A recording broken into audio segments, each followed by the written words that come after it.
बिस्मिल्लाहिर्रहमानिर्रहीम। अस्सलाम वालेकुम।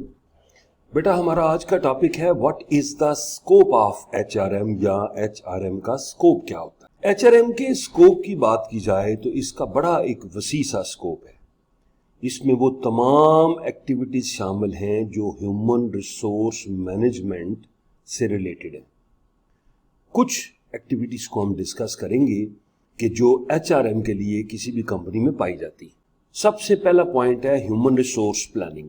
इस प्रोसेस की मदद से हम ये अंदाजा लगाते हैं कि कंपनी में कितनी पोजीशंस खाली हैं, क्या वर्कर्स ज्यादा हैं या वर्कर्स कम हैं, और अगर ज्यादा और कम हैं तो एक्शन क्या लेना है। तो प्लानिंग में हम टोटल वर्कफोर्स चेक करेंगे कि कौन सी ऐसी पोजीशंस हैं जहां हमने रीफिल करना है या हमने जो नई जॉब्स क्रिएट की हैं उनको फिल करना है, या अगर किसी जगह पे मुझे ज्यादा बंदे लगते हैं, ज्यादा वर्कर्स लगते हैं तो उनको मैं कम करूंगा। Number 2, job analysis design. Job analysis design एक ऐसा प्रोसेस है जिसमें आप ऑब्जर्व करेंगे और रेगुलेट करेंगे खास जॉब की ड्यूटीज और रिक्वायरमेंट्स को, और फिर आप इस अहमियत को उजागर करेंगे कि ये जो जॉब की ड्यूटीज हैं ये किस हद तक कारफरमा है, किस हद तक इनकी अहमियत है।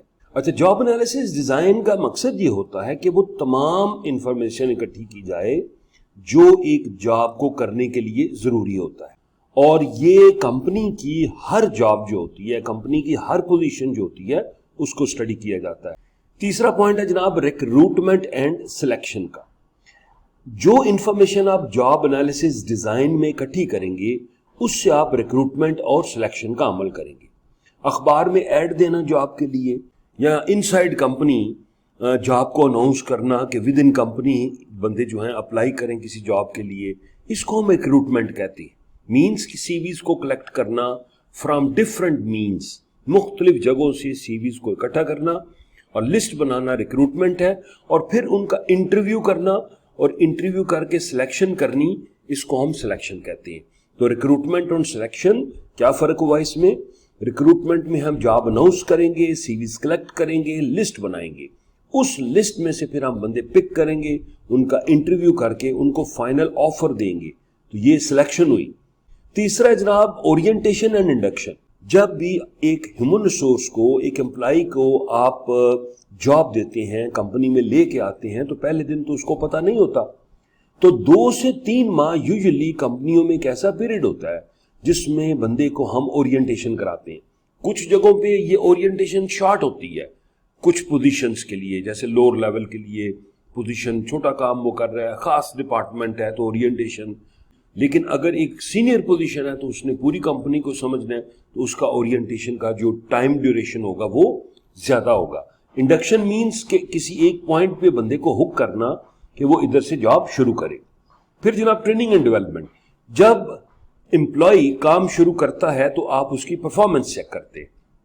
अब देखते हैं कि क्या इसका जो परफॉर्मेंस लेवल है वो जो टारगेट कंपनी ने सेट किए हुए हैं उसके मुताबिक है। अगर उसके मुताबिक नहीं है तो आप उसकी ट्रेनिंग करेंगे और डेवलपमेंट करेंगे।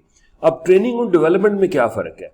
ट्रेनिंग की जाती है वर्कर की, ताकि वो ऐसी स्किल को सीखे जो एक जॉब को वो परफॉर्म करे, और डेवलपमेंट की जाती है सीनियर लोगों की, और डेवलपमेंट यूजुअली फ्यूचर को सामने रख के की जाती है कि 2 साल बाद, साल बाद, 6 माह बाद ये जरूरत आ रही है, तो आज से ही सीनियर पोजीशन को हम ट्रेन करके उस लेवल पे ले जाएं कि वो जॉब परफॉर्म कर सके। फिर जनाब परफॉर्मेंस अप्रेजल। कोई बंदा जो है वो बहुत अच्छा परफॉर्मर है, हो सकता है कंपनी के नोटिस में नहीं आ रहा क्योंकि आपने अप्रेजल नहीं किया, उसकी परफॉर्मेंस को चेक नहीं किया, तो वो डीमोटिवेट हो जाए। तो उसके लिए जरूरी है कि परफॉर्मेंस अप्रेजल करें, एग्जैक्ट बंदों की कारकर्दगी को नापे कि 100 पीस बनाने थे, क्या वो 100 ही बना रहा है, या सेल्स वाले को एक टारगेट दिया हुआ है तो क्या वो पूरा कर रहा है। तो ये परफॉर्मेंस अप्रेजल से ही चीजें सामने आएंगी, और इसके बाद फिर आप उसको इंसेंटिव देंगे, उसको बेनिफिट्स देंगे, या उसको आप पेनल्टी भी दे सकते हैं कि अगर वो अच्छा नहीं कर रहा। 7वां पॉइंट है कंपनसेशन प्लानिंग एंड रेम्यूनरेशन। एक बंदा बड़ा अच्छा परफॉर्मर है, बड़े अच्छे ऑर्डर लेके आ रहा है, या बड़ा एक आपका वर्कर अच्छे पीस प्रोड्यूस कर रहा है, तो उसको आप कंपनसेट भी करेंगे, उसको हेल्थ बेनिफिट, एजुकेशन का, घर का रेंट देंगे, اور ویسے فرنج بینیفٹس جسے ہم کہتے ہیں کیش انسینٹیو بونس دیں گے، تو یہ سارے اس میں کور ہوتے ہیں۔ تو دوستو آج ہم نے scope of H R M پڑھا، اس کے ہم نے 7 پوائنٹ پڑھے۔ مجھے امید ہے آپ کو پسند آئی ہوگی۔ دیکھتے رہیں۔ اللہ حافظ۔